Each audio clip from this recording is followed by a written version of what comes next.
आज हम सिद्धेश्वर सेन की लोक नाट्य राजयोगी भर्तरी के लोक संदर्भ की चर्चा करेंगे। सिद्धेश्वर सेन द्वारा रचित इस लोक नाट्य में मालवा लोक परंपरा के चिंतन को समझा जा सकता है। यह कथा मालवा के अंतर्मन में गहरे तक बैठे हुए प्रसिद्ध धार्मिक लोक कथा का ही रूप है। मध्य प्रदेश के कई क्षेत्रों में इस कथा के प्रभाव को देखा जा सकता है, क्योंकि नाथ पंथ का प्रभाव उत्तर से लेकर बंगाल तक और दक्षिण में विशेषकर गोरखनाथ का प्रभाव महाराष्ट्र कर्नाटक तक आज भी देखा जा सकता है। राजा भर्तृहरि की भोगी से योगी तक की यात्रा लोक कथा का महत्वपूर्ण पक्ष है, जिसके माध्यम से लेखक या लोक नाटककार बताना चाहता है कि कैसे एक शक्तिशाली राजा भोग विलास को त्याग कर जोगी बनकर जीता है। भर्तृहरि की कहानी मुख्यतः जनश्रुतियों, लोकनाट्यों व गीतों में ही सुरक्षित रही है। भर्तृहरि और पिंगला की प्रेम गाथा वैराग्य की पृष्ठभूमि में चलती है और उसके कई रूपांतरण मिलते हैं। योग से भोग के अंतर्द्वंद के साथ राजा के वैराग्य की कथा इस लोकनाट्य का आधार रही है। भर्तृहरि लोकनाट्य ऐतिहासिक चरित्र पर आधारित लोकनाट्य है। इस लोकनाट्य में शास्त्र और लोक का विरोध दिखाई नहीं देता, विरोध के स्थान पर शास्त्र ग्रहण करने की प्रवृत्ति दिखाई देती है। यद्यपि यह अलग बात है कि लोक गायक शास्त्र से प्राप्त तत्व को अपने निजी सांस्कृतिक रस में मिलाकर एक नया स्वरूप प्रदान कर देता है, तथापि शास्त्र की घटना और पात्र यथावत बने रहते हैं। लोकमानस में भर्तृहरि की स्वीकृति नीति, श्रृंगार और वैराग्य की है, परंतु भर्तृहरि के वैराग्य शतक की बातें लोक में उतनी व्याप्त नहीं हैं जितनी कि भर्तृहरि की चरित्रावली। भर्तृहरि के चरित्र जनलोक के हृदय में बसा अमर चरित्र है। भारतीय लोक की सबसे बड़ी विशेषता है कि वह उपदेश में इतना विश्वास नहीं रखता जितना कि आचरण पर। लोक को धार्मिक पुराणों के नायकों का सच्चित्र अपनी ओर आकर्षित करते हैं, क्योंकि यह नायक जननायक बनकर लोक का विश्वास बनते हैं। इसी कारण राम और कृष्ण की प्रसिद्धि सिर्फ धार्मिक श्रद्धा के कारण नहीं, अपितु उनके आचरण में साधारण के दर्शन ही उन्हें लोकनायक बनाते हैं। राम और कृष्ण भारतीय मानस में इतने गहरे समाये हुए हैं कि उन्हें किसी संत महात्मा की तरह कोरा उपदेश नहीं दिया, बल्कि संपूर्ण जीवन को व्यवहारिक रूप में जी कर दिखाया। उनकी कथनी और करनी में समानता ही उन्हें लोक से जोड़ती है और आदर्श प्रस्तुत करती है कि कहने से अधिक महत्वपूर्ण है करना। भर्तृहरि के आचरण का सीधा और पारदर्शी प्रभाव शायद इसी कारण लोक पर साफ साफ देखा जा सकता है। इस लोक नाटक से पूरा नाथ पंथ और उसकी योग साधना की परंपरा का परिचय मिलता है। लोक प्रसिद्ध कथा के द्वारा भारतीय भक्ति परंपरा की लोक पक्ष के साथ भारतीय आस्था, विश्वास और त्याग की अभिव्यक्ति इस लोक नाटक का उद्देश्य कहा जा सकता है। राजा भर्तृहरि मालवा और बुंदेलखंड की पृष्ठभूमि पर आधारित एक ऐतिहासिक लोक कथा है, जिसे पूरे उत्तर भारत में अलग अलग तरीके से गाया जाता है। इस कथा को गोरखपंथी साधु सारंगी अथवा चिकारे पर गाते हैं। इन्हें जोगी भी कहा जाता है। नाथ संप्रदाय के गुरु गोरखनाथ तथा मत्स्येंद्रनाथ के सिद्धांतों से संप्रेषित इस कथा में रानी पिंगला देवी और राजा भर्तृहरि के वैराग्य धारण की घटनाएं वर्णित हुई हैं। यह नाटक दो भागों में विभाजित है। प्रथम भाग में राजा भर्तृहरि के शिकार पर जाने और वन में जाकर मृग का वध करने के बाद पश्चाताप। दूसरे भाग में राजा भर्तृहरि का गोरखनाथ के आदेशानुसार वैरागी होने की कथा का वर्णन है। संसारिक नश्वरता के कारण जिसे विरक्ति हुई, जिसने भोग त्याग योग को अपना लिया, ऐसा महान राजा के दर्शन से लोक मानस स्वयं को धन्य मानता है। वास्तव में संसार में वही पुरुष श्रेष्ठ है जो भोग की जगह योग का वर्ण करता है। कहने का अभिप्राय यह है कि जो मोह को जीत कर अपने जीवन का उत्कर्ष खोज लेता है, ऐसे महान व्यक्तित्व का जीवन पथ हमारे लिए अनुकरणीय बन जाता है।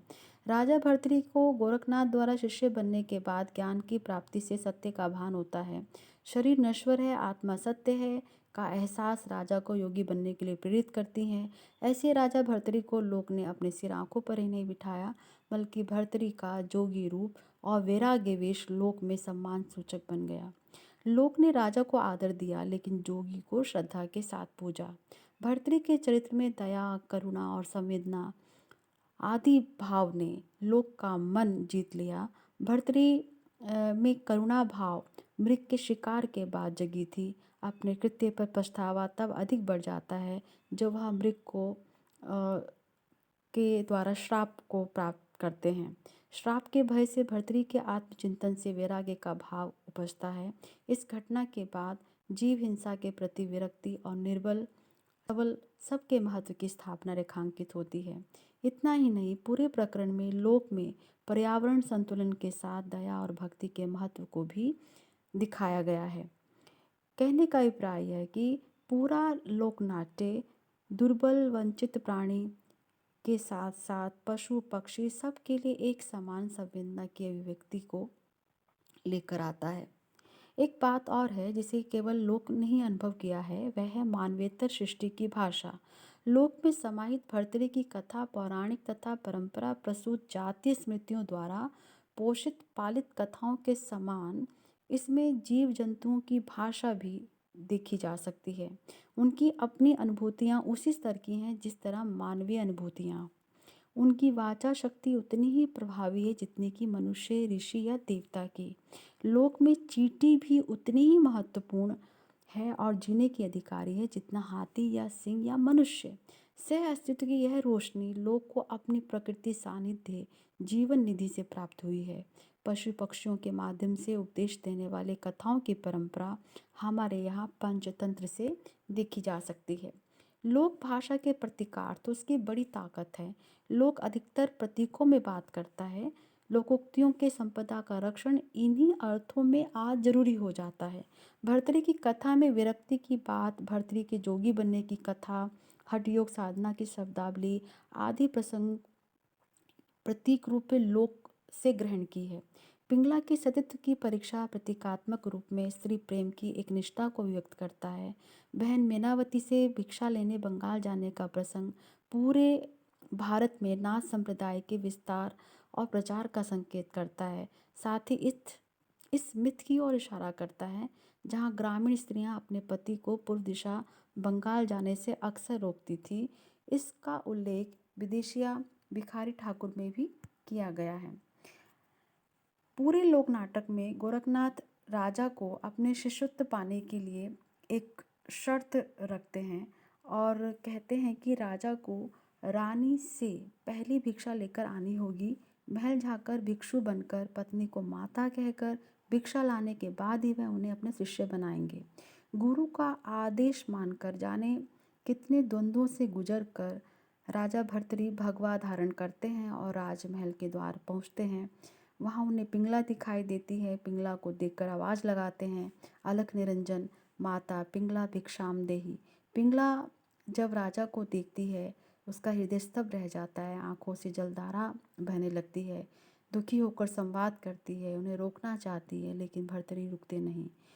रानी साथ चलना चाहती है लेकिन भर्तृ साफ साफ मना कर देते हैं और बोलते हैं सन्यासी एकाकी होता है, अब मैं ब्रह्मचारी हूँ, मुझे अब सहचर की आवश्यकता नहीं। सहचर तो हम गृहस्थ जीवन के थे, सन्यास आश्रम के नहीं।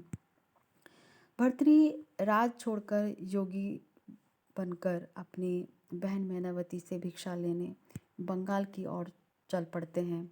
अपने भाई को जोगी वेश में देखकर मैनावती अत्यंत दुखी होती है किंतु भाई की इच्छा का सम्मान करते हुए भिक्षा देकर उनसे आशीर्वाद प्राप्त करती है।